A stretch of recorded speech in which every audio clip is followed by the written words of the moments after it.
जय गुरु जी। जय गुरु जी संगत जी। गुरुजी's रहमत चैनल पे आप सभी संगत का स्वागत है। आज का सत्संग गुरु महाराज की पुरानी संगत सुभाष अरोड़ा अंकल और उनकी आंटी का सत्संग है। संगत जी, बहुत बार ऐसा होता है ना चाहते हुए भी सेवादारों की बात को मानकर हमें दरबार से पीछे बिठा दिया जाता है। चाहे फिर वो बड़े मंदिर हो, महाराज का कोई भी मंदिर हो, या फिर सत्संग में दुखी मन से हमें सेवादार की बात मानकर पीछे बैठना पड़ता है। लेकिन उसके पीछे भी एक गहरा कारण छुपा होता है और हमेशा सेवादारों की बात को ध्यान में रखते हुए, यही सोचते हुए कि ये कहीं ना कहीं महाराज का हुक्म है, तो हमें सेवादारों की बात माननी चाहिए। संगत जी, आज का सत्संग बहुत खास सत्संग है। आप सबसे ये विनती करूंगी कि इस सत्संग को पूरा ज़रूर सुने। मेरे अंकल की शॉप करोल बाग में बेसमेंट में है। मैं थोड़ा सा पहले जिक्र कर देती हूँ, फिर आप लोग उससे कनेक्ट कर पाओगे कि ये सत्संग आगे कैसे कनेक्ट हुआ।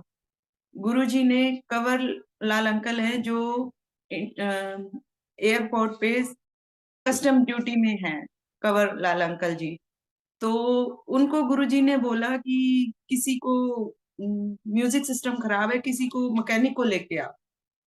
तो अंकल एम्पायर स्टेट से चलते हुए करोल बाग गए और वहां पे जाके मेरे अंकल को बोलते हैं, बेसमेंट में जाके, नहीं तो एम्पायर स्टेट से करोल बाग के बीच में कितने भी बीच में कहीं भी किसी को बुला सकते थे, लेकिन वो गुरुजी ने जो कान में डालते हैं, जैसे पुरानी संगत नई संगत सब कहते हैं कि गुरुजी ही कान में डालते हैं कि कौन सी जगह पे जाके आपको रुकना है। तो अंकल 1 बजे के करीब अंकल की शॉप पे पहुंचे और वहां पे जाके कहते हैं कि म्यूजिक सिस्टम ठीक करना है। तो तब तक हमें पता ही नहीं था कि एम्पायर स्टेट होता है, भाई है एक जगह का नाम, या वहां पे गुरुजी हैं। कुछ भी हमें इस बारे में बिल्कुल कुछ पता ही नहीं था। तो वो अंकल जाके 1 बजे दोपहर को अंकल को बोलते हैं कि आप क्या एम्पायर स्टेट चलोगे, जबकि हम महरौली रहते हैं और हमारे से इवन 10 या 12 मिनट का डिस्टेंस है हमारे घर से। तो अंकल को तब तक पता ही नहीं था कि भाई एम्पायर स्टेट हमारे घर के बिल्कुल नजदीक है। तो वहां कंवर अंकल जाके बोलते कि 1 बजे भाई चलो, आपको ना म्यूजिक सिस्टम ठीक करना है, आप चलोगे क्या? तो अंकल ने पूछा कौन सी जगह, तो उन्होंने बोला कि एम्पायर स्टेट। तो मेरे अंकल ने बोला कि एम्पायर स्टेट कहाँ होता है? तो उन्होंने बताया कि गुड़गांवा रोड पे है, तो वहां चलना है। तो अंकल बोले अभी तो मैं घर से आया हूँ, जस्ट धूप बत्ती कर रहा हूँ, तो भाई मैं बाद में चलूंगा। तो उसके बाद का सत्संग मेरे अंकल बता देंगे कि वो कैसे गए और कैसे गुरुजी के वहां उन्होंने दर्शन करे और उन्होंने क्या क्या महसूस किया और फिर गुरुजी ने क्या क्या उनको बोला। तो बस वहां से हमारी जर्नी शुरू हुई। ये वाला सत्संग अंकल करेंगे। तो हम गुरुजी के जब गए तो गुरुजी को देखते ही ऐसे समझ ही नहीं आया कि हम कहाँ आ गए, क्योंकि उन दिनों बड़े वाले भैया ब्रदर इन लॉ का मेजर एक्सीडेंट हुआ हुआ था और घर में इतनी परेशानी थी, 6-8 महीने हो गए थे कि उनकी इतनी बहुत बड़ी सर्जरी, बाजू की, टांग की, पसलियां, नाक की हड्डी, कहते हैं ना कि सिर्फ जीवन दान। पता नहीं गुरुजी ने तब भी हमारे ऊपर हाथ रखा हुआ था। 2 बेटियां थी, उनको सिर में चोटें आई थी, तो उनको भी गुरुजी ने सिर पे हाथ रखा हुआ था। उनकी मेजर की वो 3-3 महीने तो कोमा में रही थी बिटिया, लेकिन उसके बाद अगर गुरुजी का हाथ था तो वो बिटिया जब कोमा से सर्जरी करा के बाहर निकली तो उनके तीनों के, दोनों के बिटियाओं के दिमाग एज इट इज, नहीं तो कहीं कोई फॉल्ट ऑपरेशन होने के बाद या नहीं, तो वो गुरुजी ने हमारे ऊपर अपना हाथ रखा हुआ था। तो जब हम गुरुजी के दरबार में पहुंचे, घर से परेशान तो थे ही, और एक गुरु मिलन की आस हमेशा मेरे दिल में रहती थी। और अंकल के, हम गुरुजी से मिलने से पहले थोड़ा सा 2-4 बार इधर उधर कहीं गए, या जैसे घर में बड़े जिनको मानते हैं, लेकिन ऐसे दिल से कभी ये नहीं हुआ था कि हमने भी उन्हीं गुरु को भाई धारना है या उनका नाम लेना है। और इवन घर से भी कभी प्रेशर नहीं था भई मम्मी का कि पापा का कि हमने गुरु धारण किया तो आप इन्हीं को धारण करो, नहीं। वो उनका भी कोई प्रेशर नहीं था, लेकिन हमारा मन अभी कहीं किसी गुरु के ऊपर भई धारण करने का था ही नहीं। जब अंकल गुरुजी के कहने पर अगले दिन हमें ले गए थे, इससे पहले का जब गुरु अंकल बताएँगे तो आप रिलेट कर पाओगे। तो जब हम गुरुजी के दरबार में पहुँचे, तो बस उसके बाद तो ऐसे लगा कि यहाँ कोई हम ऐसे जन्नत में आ गए हैं या भगवान साक्षात उतर के आ गया है वहाँ पे। बिल्कुल छोटे-छोटे बच्चों के साथ हमें कोई सुध-बुध नहीं रही। बस उसके बाद तो यही लगा कि यही वो जगह है जो हम जिसको पाने की इच्छा रखते थे।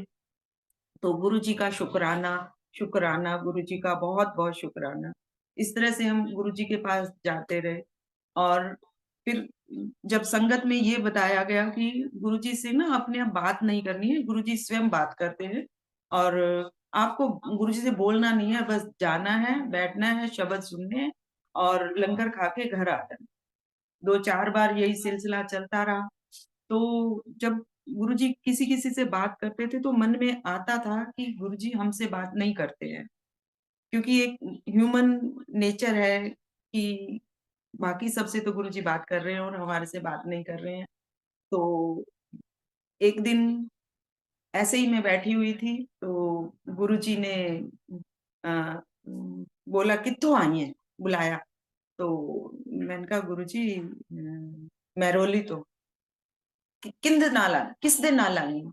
पंजाबी गुरुजी बात करते थे। मैंने कहा गुरुजी घर वाले दे नाल। और मैं पीछे मुड़ के कि बताऊँ कि मेरे पीछे ये मेरे घर भई मेरे हस्बैंड हैं। मैंने हस्बैंड नहीं बोला, पति नहीं बोला क्योंकि गुरुजी को देख के ना सुध-बुध खो जाती थी। जो दिमाग में वर्ड आया मैंने बोला घर वाले दे नाल। तो गुरुजी कहते कित्थे है तेरा घर वाला?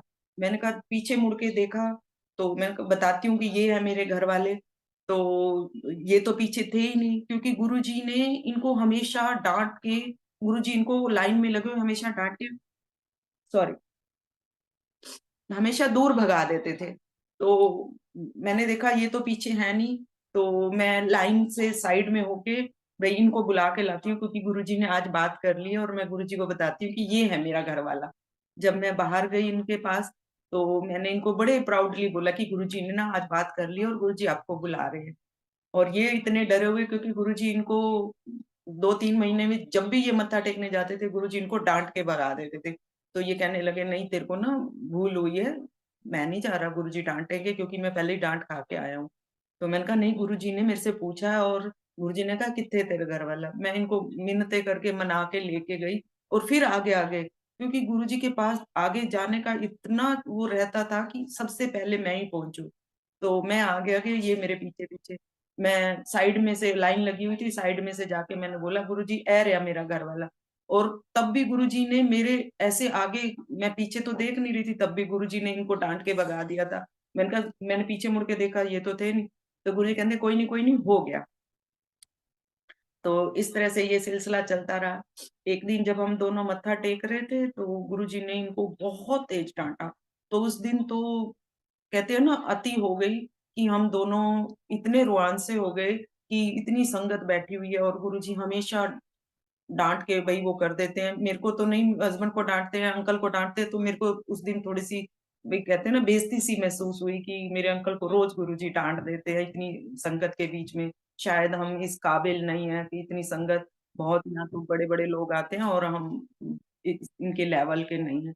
लेकिन जोशी आंटी जी सुन रहे थे, उन्होंने हमें साइड में ले जाके जब उनको लगा कि भई हाँ, भई ये थोड़ा-सा मायूस हो रहे हैं, तो उन्होंने हमें किचन के पास ले जाके समझाया कि अंकल आंटी इसमें परेशान होने की कोई बात नहीं है। ये गुरुजी ने आपको नहीं डाँटा है, ये गुरुजी ने आपके बुरे कर्मों को डाँटा है। उसके बाद फिर जब आंटी ने थोड़ा-सा समझाया तो उसके बाद लगा कि कोई बात नहीं, गुरुजी ने डाँटा तो सही, गुरुजी की आवाज़ हमने सुनी तो सही, क्योंकि गुरुजी की आवाज़ सुन के ही हम इतने खुश हो जाते थे कि गुरुजी की आवाज़ हमने आज गुरुजी की आवाज़ सुनी।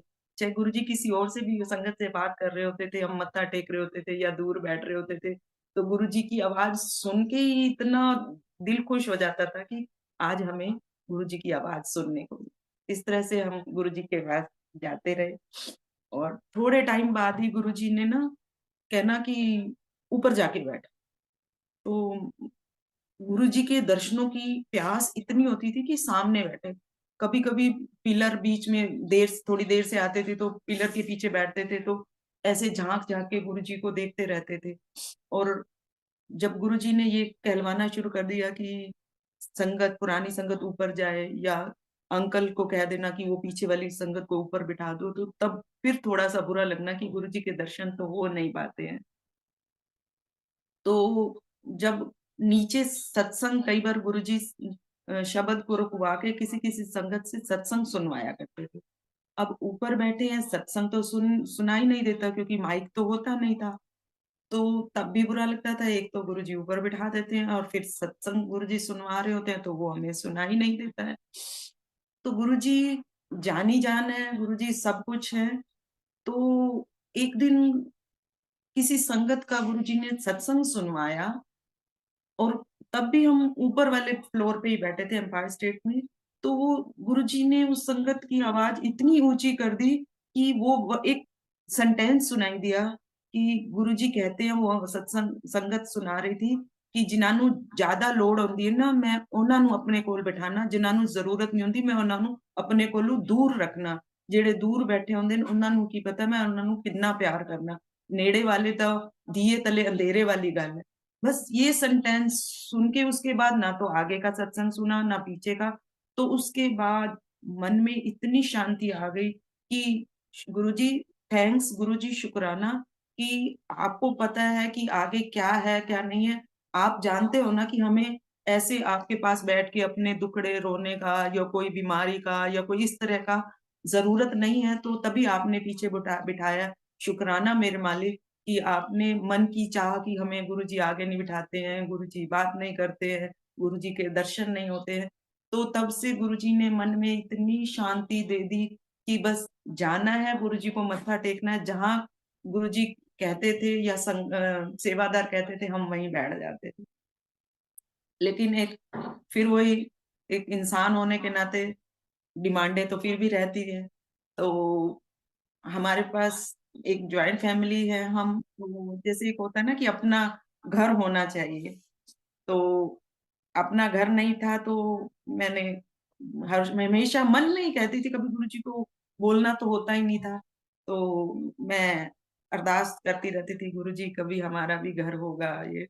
तो थोड़े दिनों बाद ही रिंकू अंकल जो आजकल कनाडा में हैं, और वो भजन वगैरह और गुरुजी के शब्द वगैरह लिखते भी हैं, गाते भी हैं।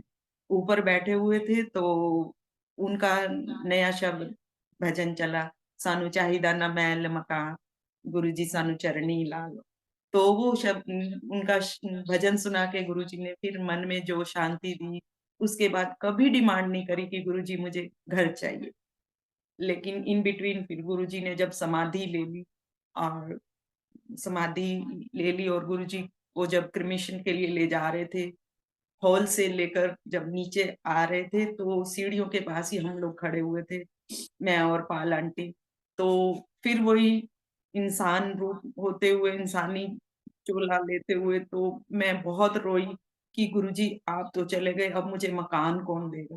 जब तक गुरुजी थे तब तक मैं बिल्कुल सहज रहती, कभी डिमांड नहीं करी। मैंने कहा गुरुजी अब तो आप चले गए, लेकिन अब मुझे मकान कौन देगा? तो बस इतना कह के मैं बहुत रोई। फिर गुरुजी का को ले जाया गया, क्रिमिनेशन हुआ। उसी बीच मंजू आंटी, पाल आंटी मेरे साथ खड़े थे। तो उनको नहीं पता मैं मन ही मन कर रही हूँ, तो उन्होंने ना तुरंत, जब ये मेरी मन में बात चल रही थी, अपने पर्स में हाथ डाला और मुझे 2 की रिंग पकड़ा दी। तो मेरे को 2 की रिंग पकड़ाई तो मैंने कहा आंटी ये क्या? कहते मुझे नहीं पता ये क्या है? मेरे को गुरुजी का ऐसे लग रहा है कि तेरे को 2 की रिंग दे देनी चाहिए। तो वो उन्होंने की रिंग मेरे को दी। इसका भी एक सत्संग है कि वो की रिंग पॉल अंकल ने बनवाई थी और गुरुजी से ब्लेस करके उन्होंने बोला था बाँट दो। तो गुरुजी ने बोला नहीं, ये यहाँ नहीं बाँटने हैं, तो यूएस ले जा, वहाँ की संगत को बाँटियो। तो अंकल यूएस ले गए थे, वहाँ जितने भी बनवाए थे सब बाँट के आए थे, 2 बच गए थे। तो वो अंकल लाए हुए थे और आंटी के पर्स में बाय चांस वो उस दिन आंटी के पर्स में थे और उन आंटी ने मुझे पकड़ा दिए थे, जो बाद में गुरुजी की कृपा से एक घर के लोग के लिए हुई और एक गाड़ी के लिए हुई। और गाड़ी भी गुरुजी ने कैसे दी, जब हम संगत में एम्पायर स्टेट जाते थे, तो अ, एक दिन हम स्कूटर पे जाते थे, तो एक दिन गुरुजी हमारे पास आके, मेरे अंकल के पास आके कहते हैं, "किसते आए हैं? गड्डी ले आया है?" तो अंकल ने बोला, "नहीं गुरुजी, मैं स्कूटर लेके आया हूँ।" उससे पहले रोज़ अंकल कहते थे गाड़ी ले आओ, मैंने एक गाड़ी देखी हुई है। तो मैं कहती थी हाथी लाना तो आसान है, हाथी पालना बहुत मुश्किल है। हमारे पास अभी ज़रूरत नहीं है, जब ज़रूरत होगी तो ले आना। तो अंकल को हमेशा रहता था नहीं गाड़ी होनी चाहिए। लेकिन मैंने कहा कि जब अब बच्चे बड़े हो जाएँ, अभी हमारी ज़रूरत नहीं है, तो ले लेंगे। क्योंकि वो गुरुजी ने कहने का एक बहाना था, गुरुजी कह रहे थे कि गाड़ी नहीं लाया, तो अगले दिन ही अंकल गाड़ी लेके आए क्योंकि गुरुजी ने अंकल को इशारा दिया था कि अब गाड़ी ले। तो ये है मेरे मालिक क्योंकि उनको पता है कौन-सी चीज़ कब ज़रूरत है, वो कब देनी है। तो ये मेरे मालिक का शुकराना है। तो और इसी तरह से एक बार हम जब बड़े फंक्शन होते थे तो सेवा के लिए संगत जाती थी और गुरुजी का आदेश होता था कि जो संगत सेवा करने जा रही है वो अपना लंच बॉक्स घर से लेके जाए। ये आस नहीं रखे कि मंदिर से मिलेगा। तब हम सब लोग मिल के बना के ले जाते थे और सब मिल के वहाँ खाते थे सेवा करते हुए। तो एक दिन सेवा हो गई थी और बड़े फंक्शन के लिए सेवा चल रही थी तो गुरुजी का आदेश आता है कि जितनी भी संगत सेवा के लिए आई हुई है, उनको कहो कि वो घर चले जाएँ क्योंकि पंजाब की संगत ने सेवा आना था और उन्होंने अपना सत्संग सुनाना था क्योंकि जो उसमें लिखना था ये आबादी वेब बुक में प्रिंट होना था। ये गुरुजी तब से प्री प्लानिंग करके चल रहे थे। लेकिन हम लोगों को पता नहीं था कि गुरुजी ये किस लिए बता रहे हैं। तो हम लोगों को आदेश हुआ कि आप लोग चले जाओ और जिस संगत ने हमें गुरुजी का आदेश बताया था, मैसेज दिया था, वो अनीश अंकल जो गुरुजी की मालिश करते थे किशोरी लाल अंकल जी, उनके भतीजे थे, वो मंदिर में रहा करते थे, उनके साथ हमारी अच्छी बॉन्डिंग भी थी, क्योंकि सेवा में जाते थे और सोमवार मंदिर जाना, तो उनके साथ हमारा बहुत प्यार था, सारी संगत का। उन्होंने हमें मैसेज दिया था कि गुरुजी ने कहा है कि आप सब लोग चले जाओ, क्योंकि पंजाब की संगत ने आना है और उन्होंने अपना सत्संग शेयर करना है। तो ऐसे ही मन में आया कि गुरुजी हमने कभी सामने से सत्संग सुना नहीं है, हम भी सत्संग सुन लेते। तो जैसे ही हम बाहर निकलने लगे गुरुजी का फिर अनीश अंकल को फ़ोन आता है कि कोई बात नहीं उन संगत को रोक लो, उनको भी सत्संग सुनवा दो। तो शुकराना गुरुजी का। तो हम सब संगत जो सेवा के लिए गए हुए थे रुक गए और जो पंजाब से संगत आई हुई थी, उनको बेसमेंट में ले जाके जो बड़े मंदिर में बेसमेंट है, उसके नीचे सत्संग सुनवाना था। तो गुरुजी ने बोला पहले पंजाब की संगत को लंगर करा दो और फिर सत्संग उनसे सुनना और रीराइट करना, जीतू अंकल को ये कहा गया था। तो हम सब लोग जो सेवा में गए थे, तो हम सब साइड में बैठे हुए थे और पंजाब की संगत का लंगर चल रहा था। तो उस टाइम दोनों बच्चे हमारे छोटे-छोटे थे, तो वो वहाँ खेल रहे थे। खेलते-खेलते जब वो अंदर उन्होंने संगत लंगर कर रही थी पंजाब तो बड़े वाला बेटा आके मेरे हाथ में एकदम मैंने कहा बेटा अभी तो हमने लंगर किया, वही हम घर चले गए। वो फिर बाहर खेलने चला गया। बच्चा था थोड़ी देर में, फिर खेलते-खेलते आ गया। तो कहता है मम्मी भूख लगी है। मैंने उसको थोड़ा डाँटा कि बेटा उसी टाइम नीचे बैठे ही अनीश अंकल को फिर गुरुजी का फ़ोन आ जाता है, जितनी भी संगत सेवादार आई थी उन सबको भी लंगर करा दो। तो ये है मेरे मालिक कि तुरंत गुरुजी कितना सुनते हैं, गुरुजी एम्पायर स्टेट बैठे हैं, हर चीज़ की गुरुजी एक-एक मिनट, पल-पल की खबर रख रहे हैं। और आज वो बच्चे बड़े हो गए हैं, मंदिर में सेवा भी करते हैं और गुरुजी की कृपा से उनकी एजुकेशन, उनकी अ, हायर स्टडी, उनकी जॉब सब कुछ गुरुजी का दिया हुआ है, बिल्कुल सब कुछ।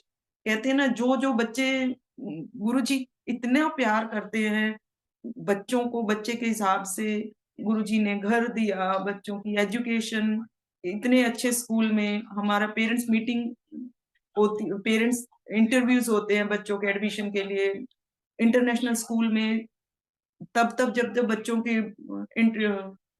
एडमिशन होते थे, वो उन दिनों पेरेंट्स के इंटरव्यूज़ नहीं होते थे। तो ये किसकी वो है? ये मेरे गुरु महाराज की कृपा है। इसी तरह से अ, गुरुजी ने एक बार अ, सोमवार का दिन था, तो नहीं, इससे पहले कि गुरुजी ने फिर हमें हफ्ते में 1 दिन शुक्रवार बाँध दिया था हमारा, कि हम जब मर्ज़ी चले जाते थे, चारों दिन, 3 दिन। तो जब संगत बढ़ने लगी तो गुरुजी ने हमें कहा कि फ्राइडे आया करो। तो अब जो इंसान चारों दिन जाना चाहता हो और गुरुजी कह दें कि हफ्ते में 1 दिन आना है शुक्रवार, भी नहीं है कि चल शुक्रवार किसी दिन बंदा नहीं जा पाया, कोई काम है या कोई परेशानी है, तो गुरुजी ने शुक्रवार भी और हफ्ते में 1 दिन भी। तो बहुत, बहुत बुरा लगा कि गुरुजी ने ऐसा क्यों कर दिया।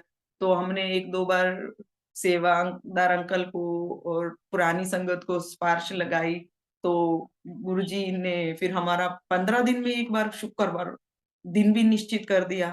तो तब बहुत बुरा लगा, लेकिन फिर नहीं, अब किसी को सिफ़ारिश नहीं करनी। गुरुजी कहीं बिल्कुल ही मना ना कर दें, तो वो गुरुजी ने हमें 15 दिन का शुक्रवार कहा कि 15 दिन शुक्रवार ही आना है। 2-4 बार तो हम छोटे बच्चों को मंदिर ले गए, तो फिर गुरुजी ने अनाउंस कर दिया कि छोटे बच्चे नहीं लाने क्योंकि वो शोर करते हैं। लेकिन बच्चे रोज़ जब हम मंदिर जाने लगते तो बच्चों ने कहना कि आज हम भी चलेंगे। तो लेकिन गुरुजी ने मना किया हुआ था तो हम बच्चों को लेके नहीं जाते थे, छोटे-छोटे थे दोनों बच्चे मेरे।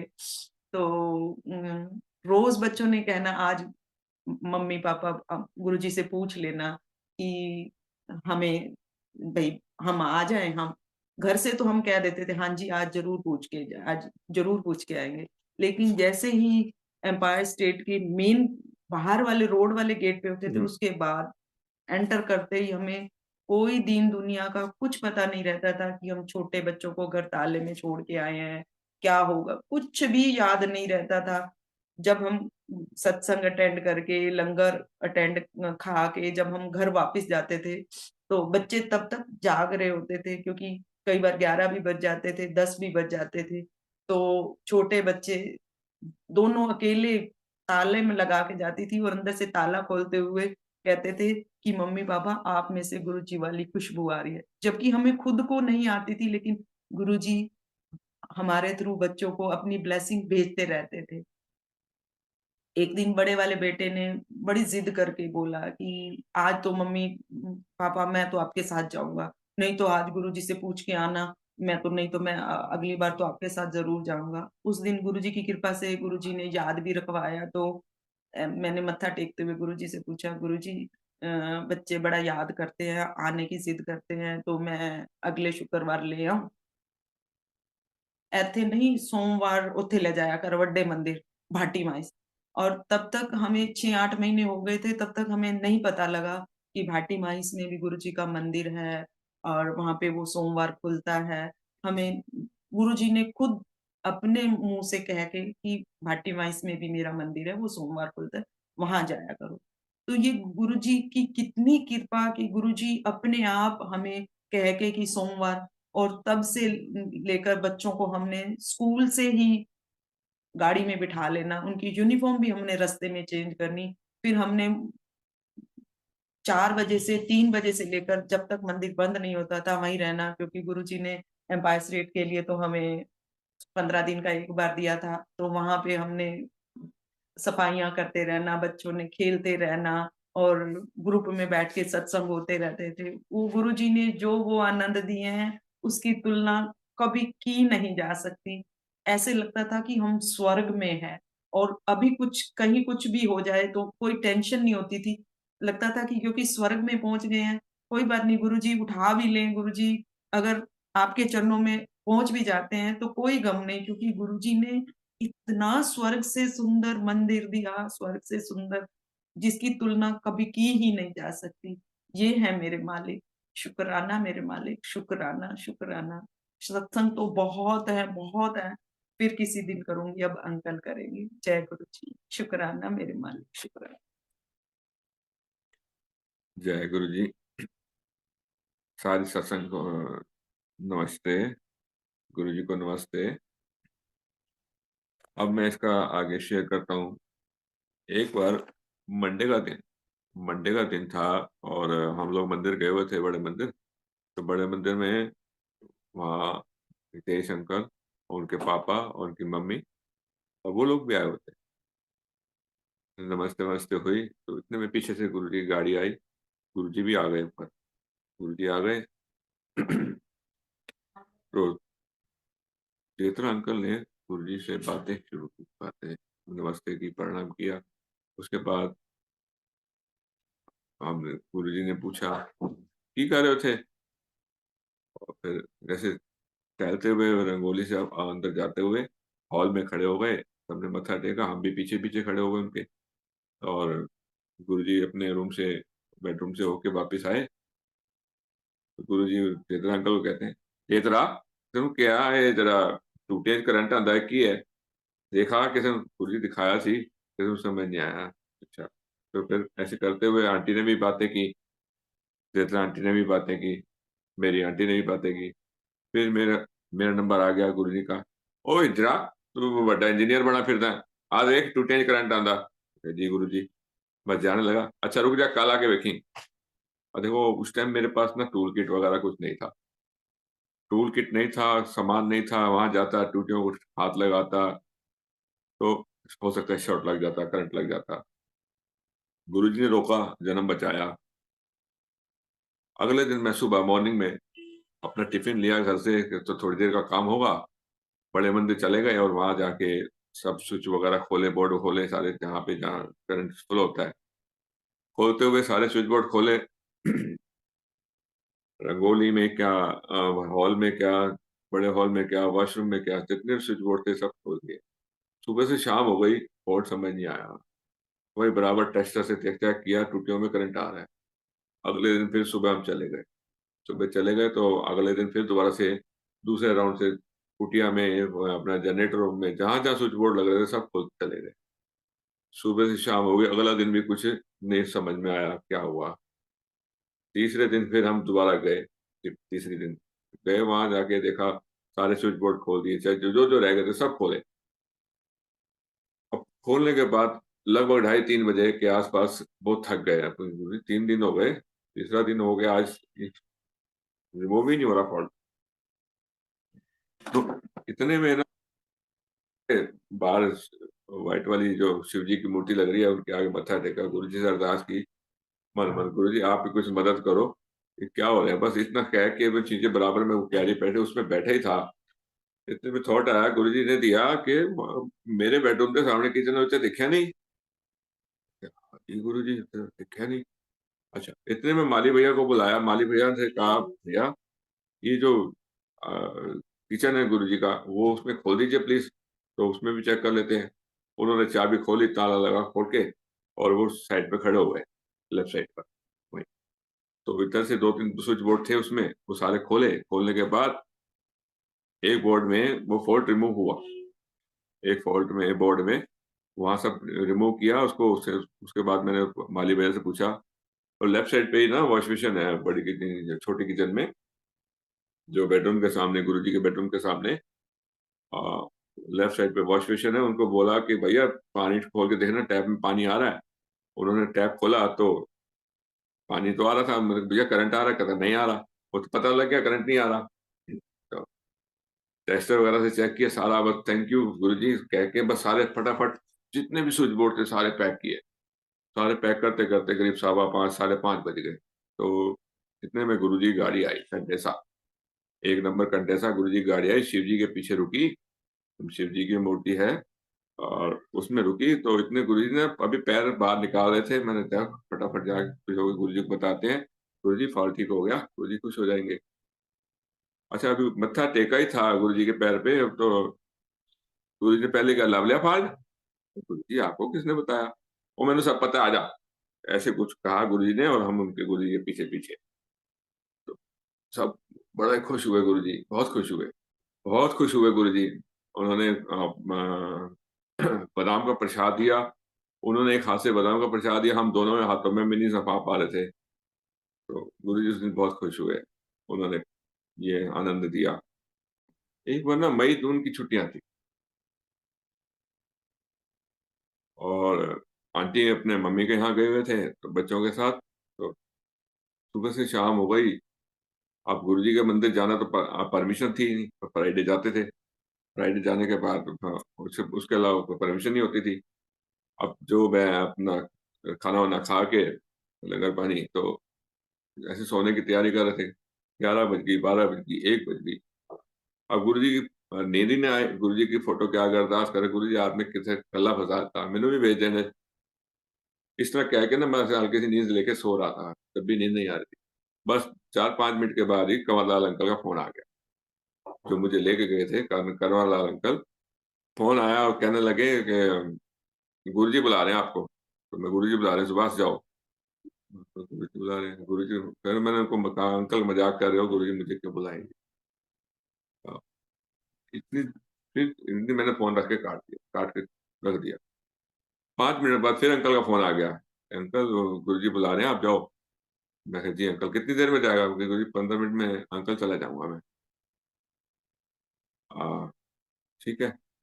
मैं 15 मिनट में मम्मी को बोला, मैं कहा, "गुरुजी बुला रहे हैं मेरे को, मैं जा रहा हूँ।" थोड़ा बहुत ड्राई क्लीन हुआ और अपनी स्कूटी ली और गुरुजी के आश्रम एम्पायर स्टेट चला गया। मुझे अभी भी यकीन नहीं हो रहा था कि गुरुजी बुला रहे हैं। तो जैसे ही 1 सवा 1 डेढ़ बजे मैं वहाँ पहुँचा, डेढ़ बजे करीब एंटर हुआ, मत्था टेका।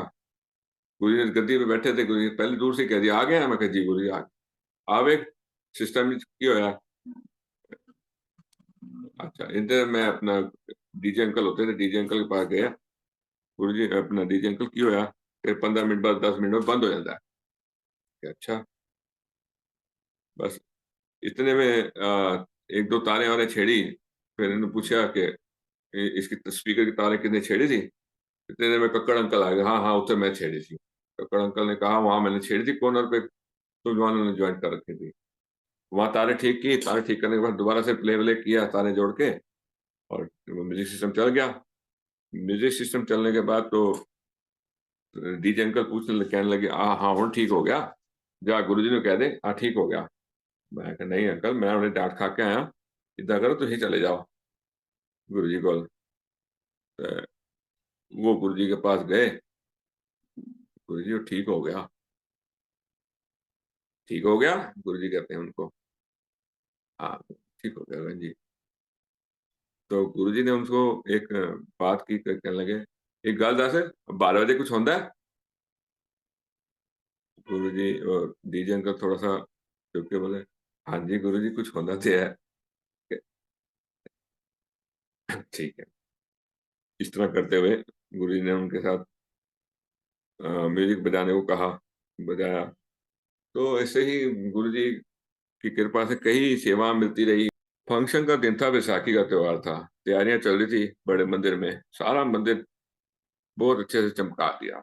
हमारे साथ 2-4 लोग होते थे हम टीम में, बहुत अच्छे से चमका दिया। वहाँ ऊपर ना एक कूलिंग प्लांट लगा होता था गुरुजी के रूम के ऊपर। अंदर सारी हॉल में कूलिंग आती थी, डक्टिंग लगी हुई थी। तो कूलिंग प्लांट की उतनी बड़ी बहुत मोटर थी, वो खराब हो गई, तो गुरुजी ने उनको हमें आदेश दिया कि जाओ ठीक करो इन्हें। हम उस रूम में गए, कूलिंग प्लांट के रूम में, तो इतना बड़ा मोटर, इतनी बड़ी मोटर थी कि 2-3 आदमियों से उठे ना। किसी तरह चलने लायक हो गई, इसमें ऑयल वगैरह डाल के, तो ऐसे चलने लगे, तो फंक्शन निपटा। हम गुरुजी से मन सोच रहे थे कि अब गुरुजी से अरदास करेंगे, "गुरुजी ये कूलिंग प्लांट ना खराब हो गया, पुराना हो गया, इन्हें चेंज कर दो, करा दो। इत्थे ना एसी प्लांट लग जाएगा तो बढ़िया हो जाएगा।" इस तरह मन में सोच ही रहे थे हम लोग कि विसाखी निपटे किसी तरह, तो बस विसाखी का दिन निपटा रात के ढाई 3 बजे, तो ऐसे ही था टाइम, तो हल्का-सा इशारा किया। गुरुजी ने आप ही कह दिया, "कूलिंग ठीक नहीं होंदी है।" मैं कहा, "हाँ जी गुरुजी, वो ना कूलिंग प्लांट चेंज करवा के ना तो एसी प्लांट लगे।" गुरुजी ने आदेश दिया, "हाँ, लगवा दो फिर।" ठीक है। ऐसे ही हमारी संगत में 2-3 लोग और थे। "गुरुजी ਤੁਹਾਡਾ रूम ना बहुत छोटा है, इन्हू भी बड़ा कर दो।" ऐसे करते हुए गुरुजी ने आदेश दिए, हुक्म कर दिया। फिर क्या था, तैयारियाँ शुरू। गुरुजी का रूम के बराबर में 2 ट्रीटमेंट रूम हुआ करते थे। बिल्कुल छोटे-छोटे, उसमें स्ट्रक्चर टाइप सी बड़ी-बड़ी टेबलें होती थी, वहाँ संगत को लिटा के गुरुजी चम्मच से ऑपरेशन करते थे। कभी चम्मच से, कभी पान के पत्तों से, इस तरह ऑपरेशन करते थे यार 2 रूम में। हमने कहा गुरुजी वो ट्रीटमेंट रूम तोड़ दे ਉਹਨਾਂ ਦੀ कोई लोड़ नहीं। गुरुजी की ये शब्द कहा ये सुने तो बहुत आनंद सा आया कि भई अब संगत को ट्रीटमेंट कैसे मिलेगा फिर? तो हम तो यही सोच रहे थे। जब उन्होंने कहा ना ਹੁਣ ਇਹਨਾਂ ਦੀ ਲੋੜ नहीं है कि गुरुजी के मात्र दर्शन से ही गुरुजी के दर्शन भर से ही लंगर प्रसाद से ही जो संगत पेशेंट संगत जो होती थी उनको ट्रीटमेंट मिलना शुरू हो गया। अब देखो गुरुजी की पावर धीरे-धीरे बढ़ती जा रही। और गुरुजी कभी-कभी ऐसे भी कहते थे ਜਿਹੜੀ संगत मेरे ਕੋਲ नहीं आ सकती ना, वो मेरी फोटो नाल ही गल करेगा ना मैं सुनदा हाँ। मतलब आप वो वाली बातें अब समझ में आती है कि अब गुरुजी ना फोटो से भी सुनते हैं हमारी बातें। गुरुजी हर जगह हैं। अच्छा ये सब कहते हुए गुरुजी ने कहा तोड़ दो उन्होंने लोड़ नहीं। हम लोगों ने क्या दीवारें-विवारें वो मिस्त्री लगा के तोड़-ताड़ दिया। गुरुजी का रूम डेवलप हो गया फर्स्ट क्लास अच्छा सुंदर बन गया। राइट साइड पे गुरुजी का वो बेड बाथरूम बड़ा बनाया उसमें एक वो पहाड़ी टब होता है, उसमें बैठ के नहाने का आहा! उसके साथ ही वॉश बेसिन वगैरह जो सब लगा के फिट कर दिया। ऐसी सफाइयाँ चल रही थी उस वॉश बेसिन की और सॉरी इसकी बाथरूम की और गुरुजी के बेडरूम की। रात के करीब 1 डेढ़ बज गया था, 2 बज गए थे। गुरुजी आ गए, रात को, बड़े मंदिर में गुरुजी आ गए, सुधा आंटी के साथ, वो इस तरह सफाइयाँ जो कि कमरे की सफाई कर रहे थे। तो सब लाइन लगा के नीचे उतरे और गुरुजी को मत्था टेका। गुरुजी सुधा आंटी को कहते हैं, "आ वेख ये साडी फौज है।"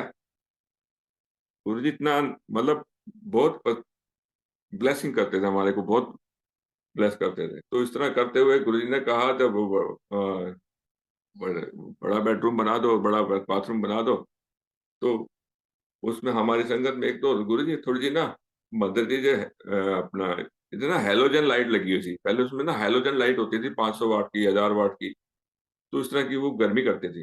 गुरुजी ये भी गुरुजी ने कहा हटा दो इन्हें भी, चेंज करा दो। तो वहाँ फिर वो जो ट्यूब लाइट्स और सीएफएल लाइट वगैरह जो एलईडी लाइट्स वगैरह लगी हैं अब तो, झूमर में भी जो कहा हम जब गुरुजी के पास जाते गुरुजी वो ठीक हो गए। अच्छा जाओ पीछे जाके बैठ जाओ। ठीक है गुरुजी, लंगर प्रसाद खाधा पीछे जाके बैठ जाते थे।